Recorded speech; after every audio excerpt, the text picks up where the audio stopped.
Hey class, Mr. Coates here, going over your learning targets today. Math board, practice facts for 10 minutes. Try to get at least 5 pieces of data. You're going to watch the remainder of this video to do a lesson on factors so that you can do IXL D.7, identify factors. When you're done with that lesson, complete another IXL lesson today, one that you've already started and you can complete.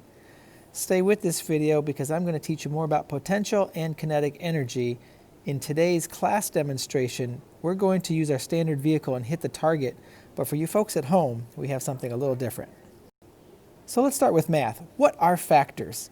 Factors are described as the numbers that are multiplied together to find a product. Here's an example. 3 times 6 equals 18. The factors of 18 are 3 and 6. So these two numbers are the factors that make the product of 18. Another poster to demonstrate. Factors, numbers that are multiplied together to get a product. So this factor times this factor equals that product. Here are the factors of the number 12.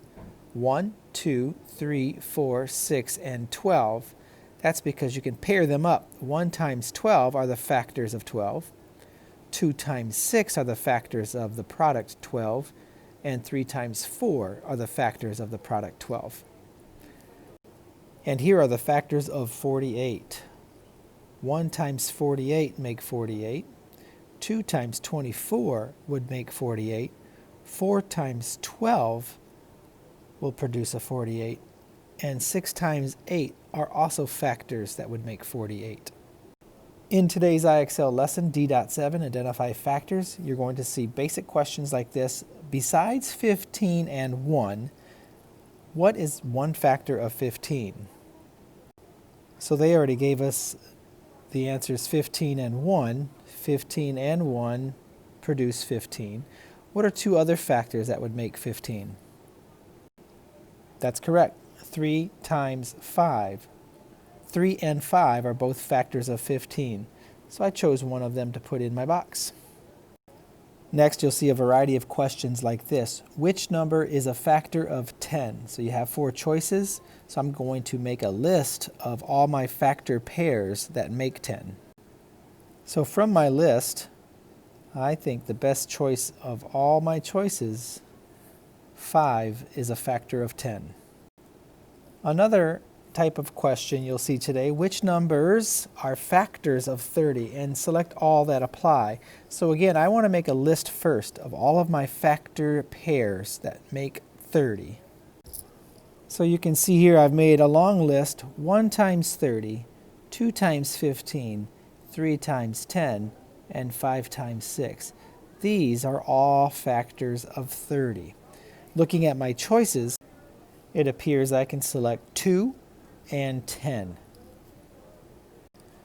Besides 39 and 1, what is one factor of 39?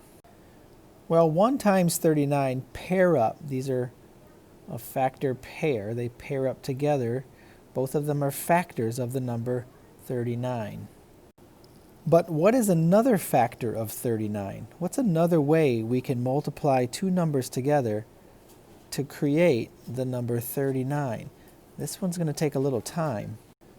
I discovered when I did all of my multiplication sets of the number 3, I can count by 3 13 times.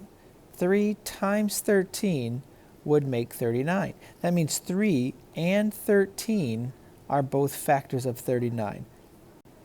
So I chose 3 to put in my box. 3 is a factor of 39. In science today, we're looking again at forces in motion, and looking at forces in motion today, our key vocabulary words: potential energy and kinetic energy. By the end of today's lesson, you'll understand a little bit more on each. In class Thursday, both classes were able to build this standard vehicle using our blueprints. I've attached a rubber band to the front axle of our standard vehicle to show how rubber band can be a source of energy.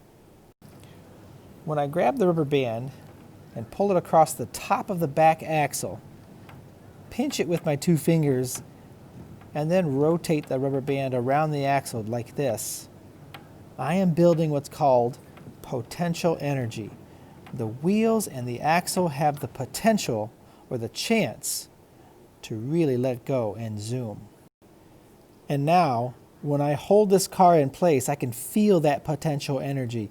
It's bound up tightly, and when I let go, this is kinetic energy. That is energy in motion.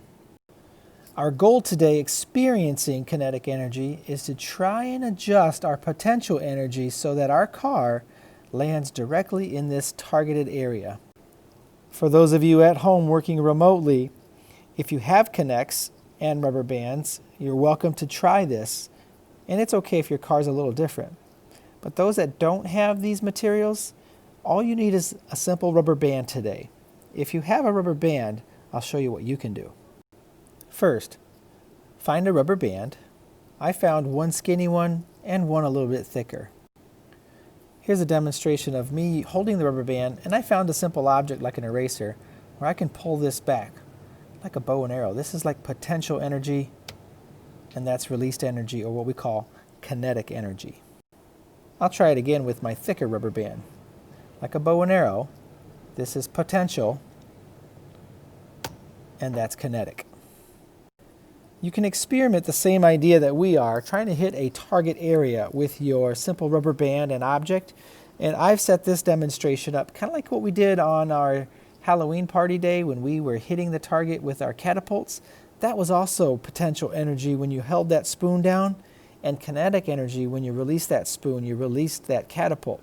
So same thing here. I'm going to pull my rubber band back and release it and try to hit a target. So there you are, everyone, today's learning targets. I hope you enjoy your day, and hopefully you have success with all of our targets. And when you're done, you can do math stations. Check out this Mystery Doug video I've posted and some extras on potential and kinetic energy.